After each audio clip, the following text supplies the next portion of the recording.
ำการคลายกล้ามเนื้อน่องแบบนี้นะคะแต่ว่าครูจะไม่จับลูกค้านอนคว่ำแล้วนวดกดเหมือนนวดไทยธรรมดาทั่วไปแล้วนะคะครูจะจับขาลูกค้าขึ้นมาวางที่หน้าขาเราจากนั้นจับล็อกแบบนี้นะคะนักเรียนแล้วนักเรียนโรนะคะกลิ้งกล้ามเนื้อไปและกลับขณะที่เรากลิ้งเราจะรู้สึกว่ามันจะมีกล้ามเนื้อที่ตึงนะคะแล้วก็จับล็อกไว้แล้วค่อยๆดึงขาเราลงแบบนี้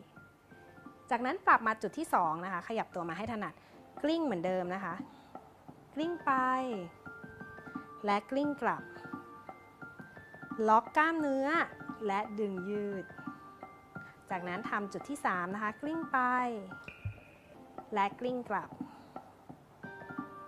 จับล็อกและดึงยืดนะคะอันนี้เป็นเทคนิคที่1ต่อไปเทคนิคที่2อันนี้สนุกมากเลยนะคะเราจะทำการใช้ขาของเรานะคะ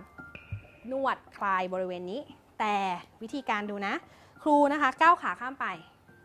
จากนั้นวางขาลูกค้ายกขึ้นมานะคะแล้วครูก็ใช้ขาของครูเนี่ยค่ะบริเวณต้นขากับน่องค่ะหนีบขาลูกค้าไว้เลยส่วนตัวครูแค่นะคะอยู่ค้างท่าไว้เฉยๆไม่ต้องออกแรงอะไรเลยจากนั้นปรับไปที่จุดที่2นะคะจุดนี้จะเริ่มตึงขึ้นละนักเรียนนะคะสามารถเพิ่มนะคะด้วยการจับปลายเท้าแล้วโน้มมาได้หรือว่ากดลงก็ได้หรือนักเรียนจะหมุนก็ได้นะคะสมมุติว่าถ้าลูกค้าตัวใหญ่เราทำยังไงนะคะลูกค้าตัวใหญ่เนี่ยไม่ใช่ว่าเราต้องนวดหนักกว่าเดิมนะเขาจะทนไม่ได้นะคะให้นักเรียนนะคะลดระดับลงมานะคะเป็นคุกเข่าแบบนี้แล้วก็แค่นั่งลงเราเหมือนเรานั่งเฉยๆอะค่ะแต่เราสามารถนวดลูกค้าได้ไปในเวลาเดียวกันนะคะตอนนี้เรากำลังนวดบีบคลายน่องให้ลูกค้าอยู่นะคะเห็นไหมก็ทำเหมือนกันเลยนะคะขยับมาประมาณนี้นะคะอันนี้ก็เป็น2เทคนิคนะคะในการนวดคลายน่องแบบง่ายๆทำง่ายจำง่ายค่ะเป็น3เหลี่ยมนะคะวางพาดมาบริเวณนะคะขาอีกฝั่งหนึ่งนะคะจากนั้นจับล็อกด้านนี้ไว้นะคะแค่ประคองและค่อยๆใช้มือของเราเนี่ยนะคะกดแล้วก็เหนี่ยวขาเราขาลูกค้าเนี่ยนะคะมาทางขาเรา3ระดับนะคะครั้งที่1ถอดครั้งที่2นะคะให้นักเรียนจับประคองขาลูกค้าขึ้นสูงกว่าเดิมนะคะและจับกดลงและเหนี่ยวเข้ามาหาตัวเรานะคะระดับที่2ถอดและระดับสุดท้ายนะคะขยับขึ้นมาเท่าที่ลูกค้าจะทำได้นะคะยังหุ่นเนี่ยมีความตึงขาก็จะเริ่มลอยสูงขึ้นนะคะกด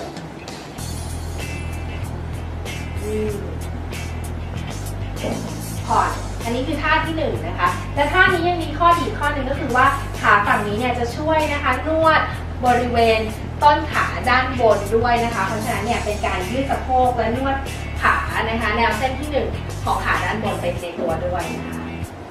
จากนั้นเข้าสู่ท่าที่2นะคะเราจะวางขาลูกค้าเนี่ยในตำแหน่งที่1นะคะตำแหน่งเดิมให้เราใช้มือนะคะฝั่งตรงข้ามกับเข่ากดบริเวณนะคะกล้ามเนื้อ iliopsoas นะคะมืออีกข้างหนึ่งของเราใช้การกดแบบเดิมเลยนะคะคือกดและเกี่ยวเข้าหาตัวนะคะกดล็อกเกี่ยวนะคะลงมาครั้งที่1ผ่อนกดล็อกนะคะกล้ามเนื้อฝั่งนี้แล้วกดเกี่ยวมานะคะครั้งที่2และครั้งที่3จะรู้สึกว่านะคะขาของลูกค้าเนี่ยจะค่อนข้างต้านเราผ่อนค่ะจากนั้นค่อยๆคลายขานะคะประคองและคลายขาลูกค้ามาตั้งเข่ามาล็อกไว้ทางฝั่งนี้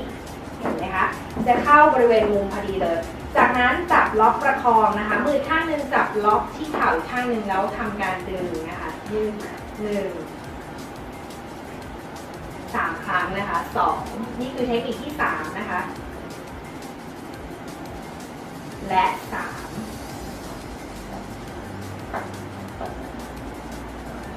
จากนั้นนะคะเข้าสู่เทคนิคที่2ครูปรับตัวของครูนะคะขึ้นมาให้ขนาดนิดนึงมือฝั่งนี้นะคะครูจะกดบริเวณท้องนะคะข้างสะดือ2 นิ้วมือเพื่อคลายกล้ามเนื้อท้องและครูก็จะดึงยืดในเวลาเดียวกันนั่นเองนะคะใช้อุ้งมือของเราล็อกนะคะล็อกให้แน่นเมื่อแน่นแล้วนะคะกดดึงนะคะถอดครั้งที่2นะคะล็อก2และครั้งที่3ใครที่ไม่ถนัดนะคะลองใช้ศอกของเราเนี่ยกดได้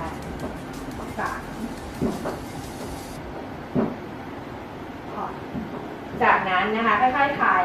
ขาลูกค้าออกนะคะจับยกขาลูกค้าขึ้นนะคะแล้วตั้งขาเราให้บริเวณฝ่าเท้าของลูกค้าเนี่ยนะคะมาอยู่ที่บริเวณหน้าขาของเรานะคะจากนั้นมีจุดที่จะต้อง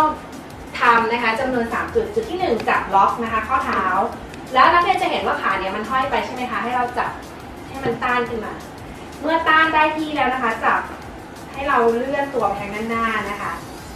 ตามระดับ1 2และ3เทคนิคที่5ผ่อนจากนั้นเทคนิคที่6นะคะต่อเนื่องจับเข่าด้านนี้นะคะนี่ทำแบบนี้นะคะเกี่ยวเข้ามานะคะแล้วให้เราเก็บเข่าของเรานะคะลงปล่อยขาลูกค้าแบบนี้เลยนะคะมือเราจับบริเวณเข่าด้านล่างนะคะดูอีกครั้งหนึ่งมือบนนะคะที่จับขาด้านบนเนี่ยดึงเข้าหาตัวส่วนมือล่างดันขึ้นด้านบนให้มันสวนทางกันแบบนี้นะคะ1ติงมากเลยยืดสะโพกนะคะ2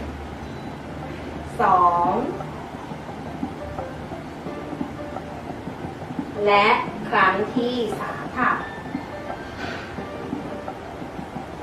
ค่อยๆคลายขาลูกค้ามาผ่อนคลายนะคะขั้นที่1จับขาลูกค้านะคะแล้วจับดันเข่ามาทางหน้าอกนะคะด้านในนะคะผ่อนครั้งที่2นะคะจับมาตรงๆนะคะแล้วดันไปแล้วแช่ไว้นิ่งๆนะคะ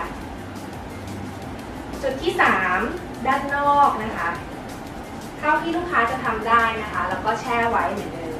ค่อยๆยืดนะคะลูกค้าจะได้รู้สึกผ่อนคลายนั่นเองนะคะไม่ต้องรีบแล้วก็การที่เราค่อยๆทำเนี่ยจะเป็นการช่วยลดเรื่องของการที่จะทำให้ลูกค้าบาดเจ็บด้วยนะคะอันนี้เป็นเทคนิคที่7นั่นเองต่อไปเทคนิคที่8นะคะเราจะเพิ่มด้วยการที่เอาศอกของเราเนี่ยนะคะท่อนแขนเนี่ยไปขัดไว้เพื่อเพิ่มในส่วนของการนวดและยืดแต่ตำแหน่งเนี่ยจะไปใน3ทิศทางเหมือนเดิมนะคะเข้าไปทางด้านในนะคะแล้วค้างไว้ไม่ถนัดหรือลูกค้าตัวใหญ่เรายกตัวขึ้นมาได้นะคะจากนั้นตรงกลางด้านนี้กดลงประมาณ 30% กดฝั่งนี้ประมาณ 70% นะคะและด้านนอกนะคะถ้าลูกค้าตัวใหญ่อย่างที่ครูบอกนะคะเราปรับระดับตัวขึ้นมาได้และผ่อนคลายนะคะคลายขาลูกค้ามาเทคนิคแรกก่อนเลยนะคะตั้งขาลูกค้าขึ้นมานะคะจากนั้นเนี่ยงอเข่าเล็กน้อยให้ลูกค้างอเข่าเล็กน้อยนะคะมือเราเนี่ยทางด้านนอกนะคะจับกดล็อกบริเวณสะโพกนะคะตรงนี้เลยนะคะใต้กระดูกสะโพกแล้วก็ถ้าเราไม่ถนัดเนี่ยนะคะให้เราตั้งขาขึ้นมาได้กดล็อกไว้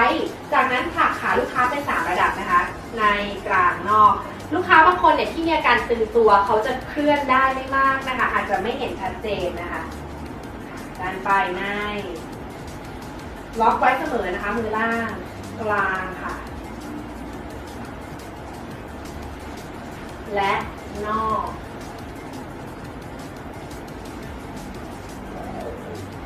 นะคะต่อไปท่าที่2ให้เราใช้เข่าของเราเนี่ยนะคะกดบริเวณที่เดิมตำแหน่งเดิม2มือนะคะดันไปในผ่อนกลางและด้านนอกจะสังเกตว่าขาลูกค้านะคะจะงอเล็กน้อยนะคะจะไม่เหยียดตรงจากนั้นก็ผ่อนคลายขาลูกค้าลงมาตรงกับขาให้เราใช้อุ้งมือรับส้นเท้าไว้นะคะจากนั้นเนี่ยมืออีกด้านหนึ่งเราจะเกี่ยวนะคะมือนี้เกี่ยวแล้วบิดออกส่วนมือนี้นะคะดันขึ้นด้านบนนั่นเองจะเป็นการยืดนะคะทั้งขาเลยทำอย่างนี้นะคะเมื่อนักเรียนได้แล้วเนี่ยนะคะเรายังอยู่ในท่าที่13อยู่ให้เราสลับมือกันนะคะเปลี่ยนจากมือที่เคยประคองมาดึงและมือที่ดึงมาประคองแทนนะคะท่าที่13เพื่อให้ได้กล้ามเนื้อด้านในและด้านนอกนั่นเองนะคะก็จะยืดทั้งขาเลยจากนั้นนะคะ บางคนที่ขาตึงมากๆเนี่ยขาฝั่งนี้เขาจะยกขึ้นเพราะฉะนั้นเราจะเข้าสู่ท่าที่14นะคะก็คือครูเนี่ยจะยืดตัวขึ้นแล้วใช้เข่าของครูเนี่ยมาบล็อกขาฝั่งที่เหยียดไว้เพื่อไม่ให้ขาฝั่งนี้เนี่ยนะคะดีดตัวลอยสูงขึ้นเมื่อเวลาครูยืดจากนั้นเช่นเดียวกันนะคะดันส้นเท้าขึ้นและไปข้างหน้า2ทิศทางนะคะนักเรียนขึ้นและไปทางข้างหน้าจากนั้นเขี่ยวขึ้นมาเรายืดก็จะเพิ่มความตึงมากกว่าเดิมนะคะและนักเรียนก็ยังสามารถที่จะปรับมือนะคะและใช้มืออีกด้านหนึ่งในการนวดและบิดยืดในอีกทิศทางหนึ่งได้เหมือนกันเป็นอันเรียบร้อยเราก็จะสามารถยืดได้ทั้งขาและบริเวณแฮมสตริงด้วยนะคะกล้ามเนื้อแฮมเลยนะคะเริ่มต้นให้เรานะคะเข้าไปชิดขาลูกค้านิดนึงจับล็อกขาไว้ลองนะคะกดลงก่อนเป็นการยืดนะคะทั่วๆไปที่เราเคยเห็นกันเพิ่มเติมการยืดเส้นนะคะก็คือเราจะกดและเกี่ยวด้วยนะคะประมาณ3จุดนะคะและ3นักเรียนสามารถนวดไปและนวดกลับตามระยะเวลาได้นะคะจากนั้นเทคนิคที่16แล้วนะคะกดเหมือนเดิมเปลี่ยนมือนะคะย้ายมากดฝั่งนี้และกดฝั่งนี้พร้อมๆกันนะกดแล้วยืดนะคะ1พอร์ตระดับที่2นะคะกึ่งกลางค่อยๆกดนะคะลูกค้าค่อนข้างจะตึงนะคะและระดับที่3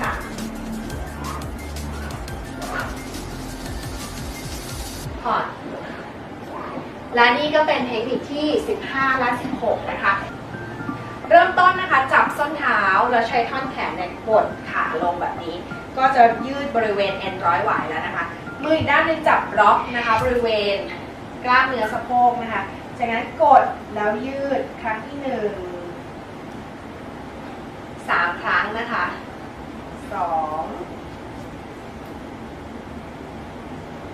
และครั้งที่3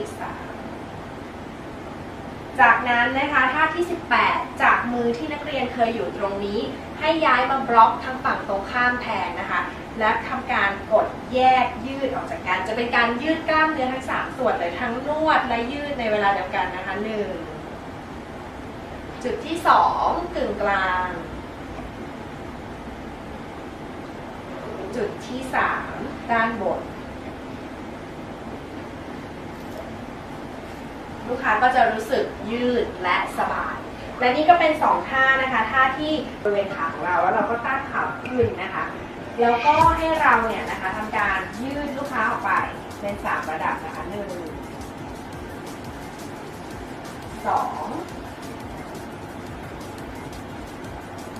และ3บริเวณตัวเราเนี่ยนะคะก็จะช่วยให้ขาลูกค้าเนี่ยยืดได้มากกว่าเดิมโดยออกแรงน้อยลงนะคะเป็นท่าที่19นั่นเอง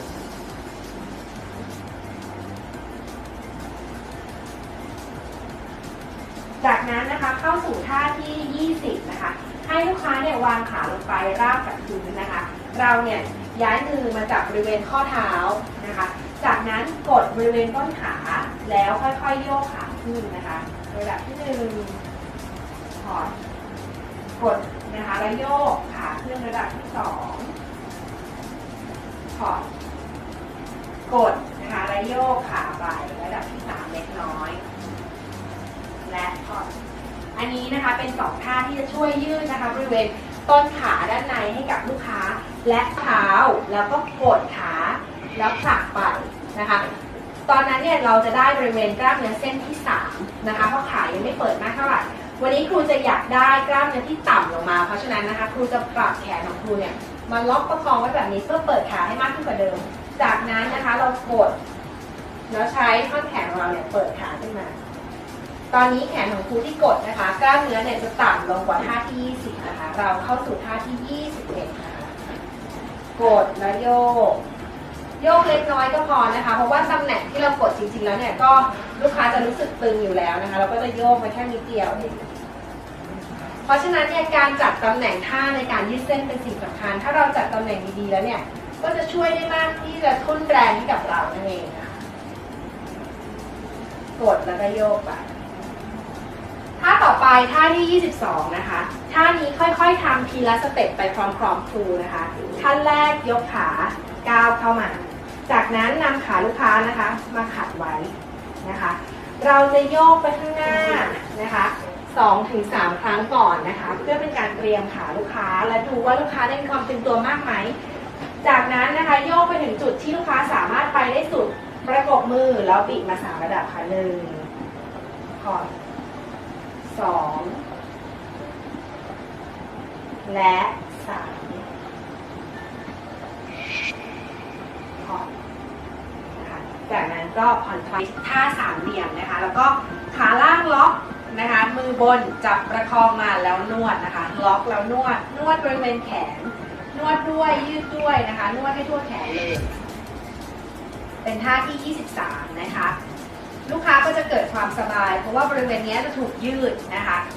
บริเวณสะบักจะถูกยืดแล้วก็นวดแขนนักเรียนเพิ่มเติมสามารถนวดนิ้วมือนะคะได้หมดทั้งบริเวณแขนเลยจากท่าที่ 23 เข้าสู่ท่าที่ 24 นะคะค่อยแขนลูกค้ามาให้สบายเราจับล็อกนะคะบริเวณสะบักบนมือล่างนะคะทำการนวดไล่กล้ามเนื้อหลังนะคะทั้งเส้นที่1และเส้นที่2มาจนถึงบริเวณหลังล่างนะคะในส่วนของท่าที่ 24 ท่านี้นะคะให้นักเรียนพยายามนวดย้ำไปย้ำมาบริเวณหลังท่อนล่างนะคะแล้วไล่กลับจากนั้นนักเรียนสามารถนะคะใช้ปลายนิ้วเนี่ยวนรอบสะบักเมื่อพร้อมแล้วนะคะค่อยๆล็อกและบิดตัวลูกค้าเข้าหาตัวเรา1 2 3ผ่อนคลายท่านี้นะคะก็เป็นอีก1 ท่าที่ดีมากๆเลยก็คือในส่วนที่เราเนี่ยค่ะได้บิดที่ 24 และ 25 เนี่ยจะจัดท่าเหมือนกันจากนั้นนะคะเราเสียบขาของเราเข้าไปล็อกลูกค้าไว้แบบนี้นะคะแล้วก็ทำเหมือนท่าที่ 23 เลยนะคะให้เราเนี่ยทำการนวดแขนลูกค้ามานะคะนวดแขนลูกค้าให้ทั่วเลยขาด้านนี้นะคะให้มีการผลักด้านไปนิดนึงนะคะ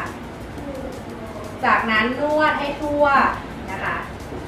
เมื่อนวดทั่วแล้วนะคะเราจะเข้าสู่ท่าต่อไปควยแขนลูกค้ามานะคะแล้วก็จับล็อกด้านบนเห็นไหมคะว่าตอนนี้หลังลูกค้าจะบิดและเอวก็ได้ถูกยืดรวมถึงสะโพกด้วยแล้วขาด้านนี้ครูต้านไว้นะคะก็บิดนวดนะคะไล่นวดมาจากด้านล่าง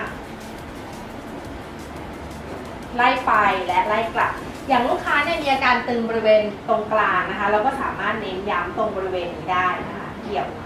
จากนั้นเกี่ยวสะบักให้ทั่วนะคะล็อกสะบักแล้วกดเข้าหาตัวค้างไว้1 2 3และผ่อนคลายเอาไขว้ขาลูกค้าไปนะคะในฝั่งตรงข้ามพยายามให้ไหล่เนี่ยอยู่ในแนวที่ติดกับพื้นเบาะตลอดจากนั้นพลิกตัวลูกค้าไปแบบนี้นะคะท่อนแขนของเรามือบนล็อกบริเวณเพกนะคะมัสโซแล้วก็แขนท่อนล่างเนี่ยผลักไปนะคะผลักสะโพกไปดูแล้วลูกค้าเนี่ยถ้าเกิดตึงตัวมากเราปล่อยมือทางด้านบนก่อนแล้วก็ค่อยๆนะคะเคลียร์ไปทางด้านล่างก่อนเมื่อเขาพร้อมแล้วเนี่ยเราค่อยๆบิดพร้อมกับกดนะคะ1 2และ3ค้างไว้1 2 3จากนั้นนะคะครูเพิ่มเติมให้เราสามารถที่จะสไลด์กล้ามเนื้อนะคะไปตาม IT band ได้นะคะค่อยๆสไลด์เบาๆนะคะเพื่อเป็นการคลายกล้ามเนื้อ IT band ขากลับมาสามารถนวดนะคะบริเวณด้านนี้ได้อีกด้วยนะคะในขณะที่ลูกค้าบิดตัวกล้ามเนื้อจะเปิดเราก็จะสามารถที่จะนวดได้ในเวลาเดียวกัน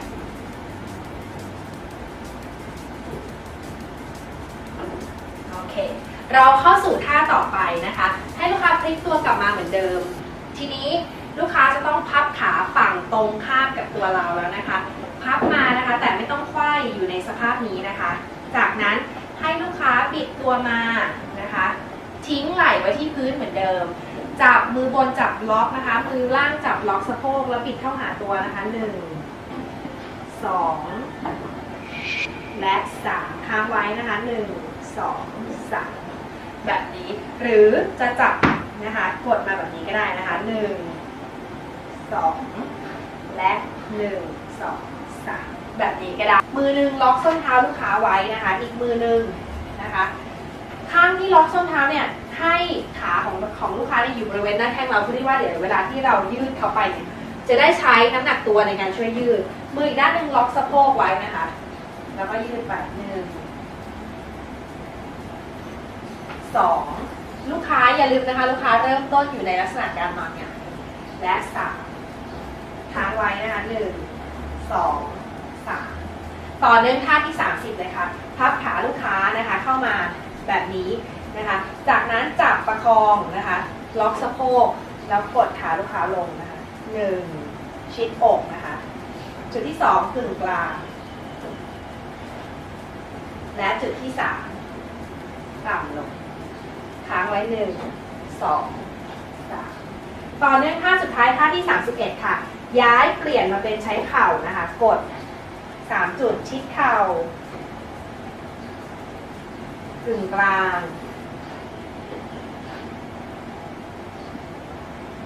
และชิดสะโพก3 จุดนะคะอาจจะนวดไปและกลับหรือว่านวดไปนะคะยืดทางด้านข้างของลูกค้าก่อนนะคะด้วยการที่เราเอาเข่าเนี่ยค่ะไปรับไว้นะคะเพื่อซัพพอร์ตแล้วเหยียดแขนลูกค้ามาจากนั้นนะคะให้ลูกค้าเอนไปทางด้านข้างตัวเราเนี่ยนะคะประคองให้รู้สึกยืดจากนั้นทิ้งนะคะจังหวะให้ลูกค้าหายใจประมาณ 5-10 วินาทีผ่อนคลายต่อเนื่องท่าที่2เลยนะคะจับแขนฝั่งนี้มานะเรานะคะประคองที่บริเวณสะบักแล้วก็ยืดลูกค้ามาเลยผ่อนนะคะจากนั้นเรานะคะก็จะทำซ้ำอีกข้างหนึ่งนะคะแล้วเราก็จะจบด้วยท่าสุดท้ายที่เป็นท่าซิกเนเจอร์ของการนวดไทยนะคะให้ลูกค้าประสานนิ้วมือไว้นะคะที่บริเวณท้ายทอยผลักลูกค้าไปทางด้านหน้าเล็กน้อยนะคะจับล็อกประคองวางเข่าไว้นะคะค่อยๆนะคะให้ลูกค้าผ่อนคลายก่อนแล้วบิดลูกค้าไปทางด้านข้างระดับที่1ผ่อนระดับที่2บิดไปให้มากกว่าเดิมนะคะแล้วค้างไว้1 2 3ค่อยๆกลับมา